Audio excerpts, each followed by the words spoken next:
یہ ترمذی اور ابن ماجہ میں حضرت انس ابن مالک رضی اللہ تعالی عنہ سے روایت ہے، حضور نے فرمایا کل بنی آدم خطاؤون وخیر الخطائین التوابون، تمام بنی آدم خطا کار ہیں، خطا کار بھی نہیں، بہت خطا کار ہیں، بہت خطا کار ہیں،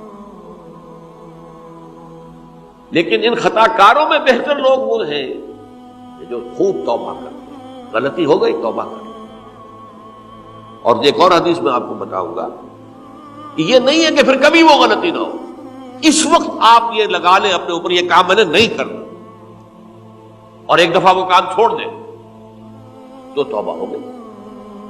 پھر اگر کچھ عرصے کے بعد پھر کہیں آپ جذبات کی رو میں بہہ گئے، پھر کہیں کوئی برے اثرات جو ہے وہ پڑے، پھر غلطی، کوئی بات نہیں، پھر توبہ، پھر ہو گیا، پھر توبہ کرو۔ تواب اسی لیے کہا بار بار بار بار بار بار توبہ کرو۔ تو کل بنی آدم خطاؤون وخیر الخطائین التوابون۔ دوسری حدیث یہ بھی ابن ماجہ اور بہقی میں ہے، حضرت عبداللہ ابن مسعود رضی اللہ تعالی عنہ، التائب من الذنب کمن لا ذنب له،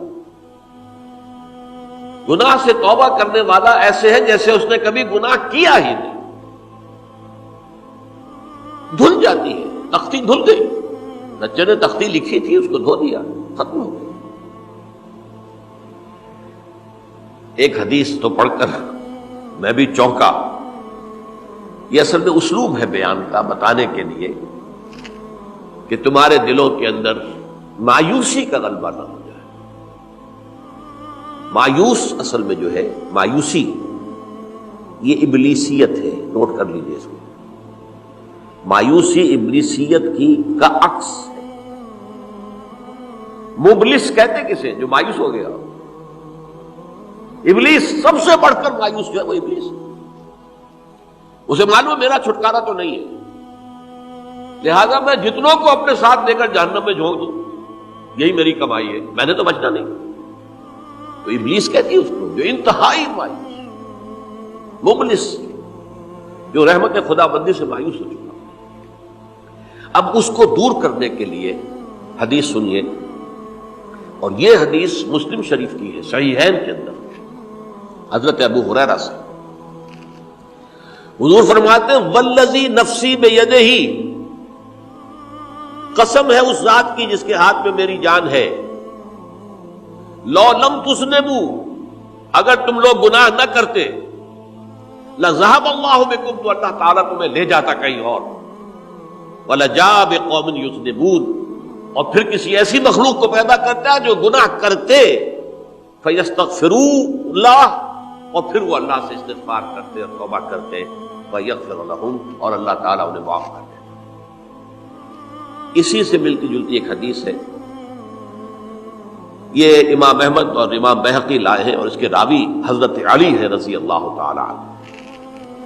ان اللہ یحب العبد المؤمن المفتن التواب، ان اللہ یحب، اللہ تعالیٰ محبت کرتا ہے اپنے اس بندے سے، العبد المؤمن، جو مومن ہو۔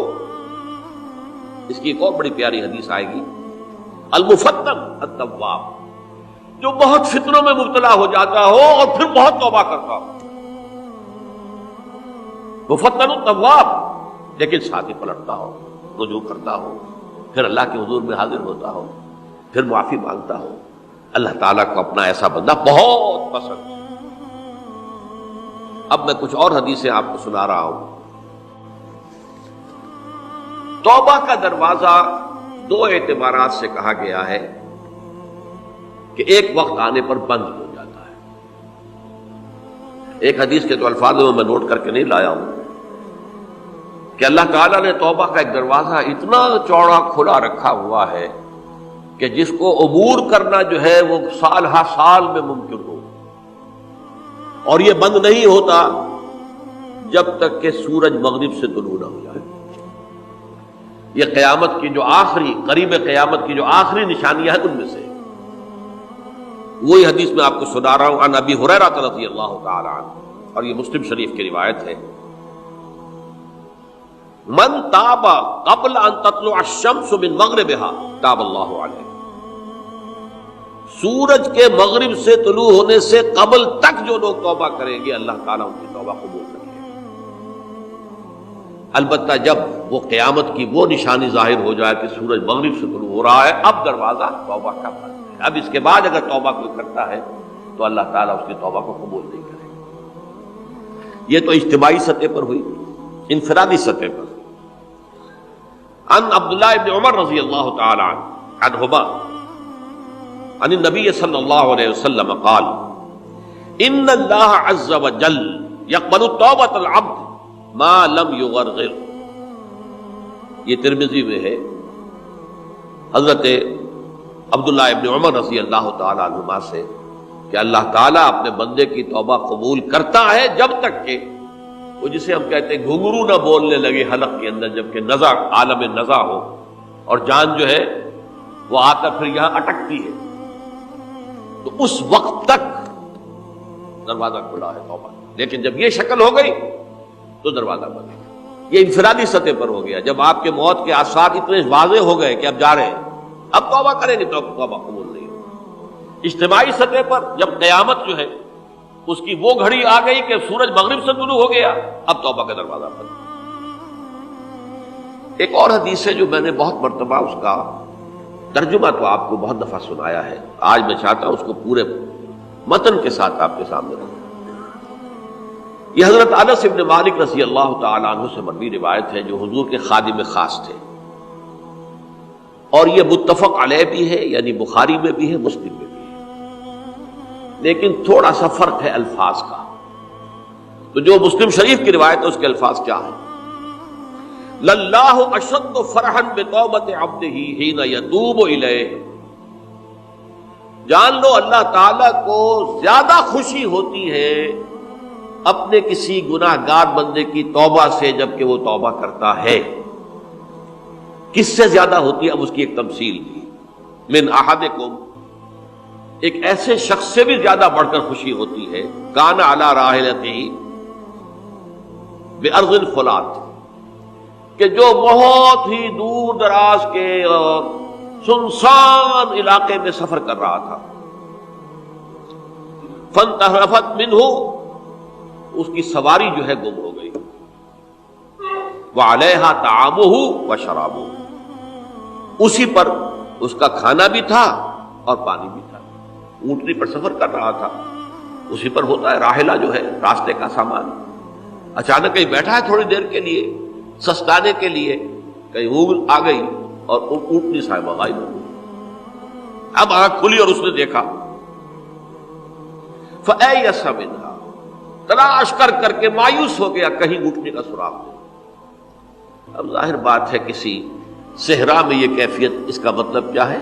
یقینی موت. فَأَتَى شَجَرَةً فَاسْتَجَعَ فِي ظِلِّهَا وَقَدْ أَيَسَ مِنْ رَاحِلَتِهِ، تو وہ ایک درخت کے نیچے اس کے سائے میں آ کے لیٹ گیا، گویا کہ موت کی امید.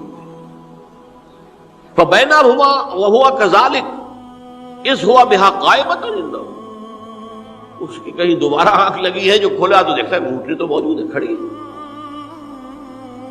تو وہ فوراً اس کی وہ جو رسی ہے وہ پکڑتا ہے. فَأَخَذَ بِخِتَامِهَا ثُمَّ قَالَ مِن شِدَّةِ الْفَرْقِ، اب جو اسے مسرت ہوئی اس کا آپ اندازہ کر سکتے ہیں.